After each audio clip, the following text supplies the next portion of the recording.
रणछोड़ श्री कृष्ण। मथुरा के एक कैद में माता देवकी के गर्भ से जन्मे कृष्ण ने अपने आचरण से मानव जाति के सामने कई ऐसे उदाहरण रखे जो जीने की राह दिखाते हैं। ऐसा ही एक उदाहरण है उनके रणछोड़ बनने का। जी हाँ, एक बार कृष्ण भी युद्ध को बीच में ही मैदान छोड़कर भाग गए थे। फिर भी शत्रु का वध हुआ और हजारों निर्दोष नागरिकों की सुरक्षा हुई। भगवान श्री कृष्ण का जन्म कंस का वध कर समस्त पृथ्वी लोक को उसके अत्याचारों से मुक्त कराने हेतु हुआ था। किशोरावस्था में ही वह गोकुल से मथुरा आ गए तथा दुष्ट कंस का वध किया। कंस की मृत्यु से दुखी उसके ससुर जरासंध ने एक विशाल सेना लेकर मथुरा पर आक्रमण कर दिया।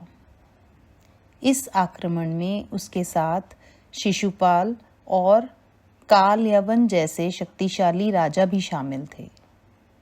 जल्दी ही सेना मथुरा जा पहुंची और मथुरा की राजसभा में कृष्ण तथा बलराम को सेना को सौंपने का संदेश भेजा गया।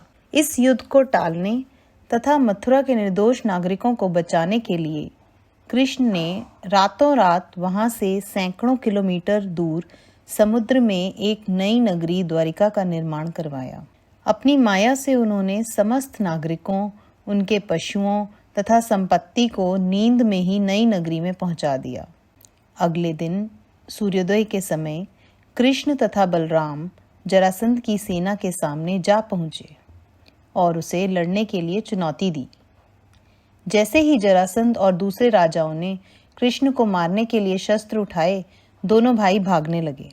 उन भाइयों के पीछे जरासंध तथा काल यवन जैसे राजा भी भागने लगे। कुछ ही देर में दोनों भाई बहुत आगे निकल गए और उनके पीछे केवल मात्र काल यवन रह गया। उसे देवताओं ने वरदान दिया था कि उसकी हत्या किसी अस्त्र या शस्त्र से नहीं होगी। ऐसे में वह निर्भीक था और लगातार कृष्ण का पीछा करते करते एक गुफा में जा पहुंचा। गुफा में राजा मुचुकुंद सो रहे थे, जिन्हें इंद्रदेव ने वरदान दिया था कि जो भी उन्हें उठाएगा वह उनके देखते ही जलकर भस्म हो जाएगा। वहां पहुंचकर कृष्ण ने सोए हुए मुचुकुंद पर अपना पीताम्बर डाल दिया और स्वयं छिप गए। काल यवन भी वहां जा पहुंचा और सोए हुए राजा मुचुकुंद पर पीताम्बर देख उन्हें ही कृष्ण समझ बैठा। उसने मुचुकुंद को उठाने के लिए लात मारी, जिसके कारण उनकी निद्रा खुल गई और उनके देखते ही काल यवन वहीं पर जलकर भस्म हो गया। तत्पश्चात कृष्ण ने राजा मुचुकुंद को अपने चतुर्भुज स्वरूप में दर्शन दिए और उन्हें मोक्ष पाने का वरदान दिया। वहीं दूसरी ओर जरासंध और बाकी राजा पूरी तरह से खाली मथुरा देखकर वापस लौट गए। कृष्ण चाहते तो स्वयं भी काल यवन और अन्य अधर्मी राजाओं का वध कर सकते थे, परंतु देवताओं के लिए वरदान का मान रखने के लिए ही उन्होंने काल यवन को राजा मुचुकुंद के हाथों मरवाया। इसी तरह बाद में जरासंध का वध पांडु पुत्र भीम के हाथों करवाकर भूधरा का भार कम किया। इस कहानी के बाद कृष्ण के नाम के साथ हमेशा के लिए रणछोड़ जोड़ दिया गया।